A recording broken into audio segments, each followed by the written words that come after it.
На базе университета ярмарка вакансий для студентов-медиков прошла в первый раз. Участие приняли студенты старших курсов, а организаторами выступили Медицинский институт и Министерство здравоохранения Республики Коми. Идея ярмарки пришла совместно к нам и к Министерству здравоохранения Республики Коми для того, чтобы определиться, какие студенты в какое конкретное лечебное учреждение республики идут, где они будут работать. Свои площадки сегодня представили работодатели практически всех лечебных учреждений республики. На ярмарке они презентовали свои организации, рассказали об условиях и выплатах. Вы должны договориться, куда вы, на какую специальность вы хотите поступить.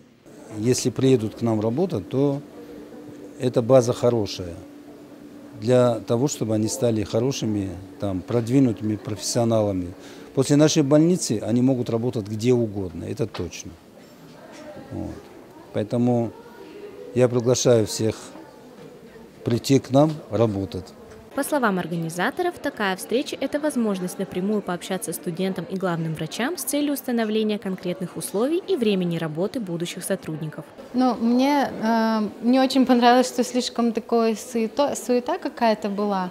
Вот. Хотелось бы более какой-то интимной, что ли, обстановки обсудить это все нюансы, потому что много что, конечно, непонятно. Так, в целом, классно, что устроили такое мероприятие, потому что мы хотя бы можем получить ответы на свои вопросы, нежели, допустим, те ученики, которые уже закончили, то есть которые работают уже.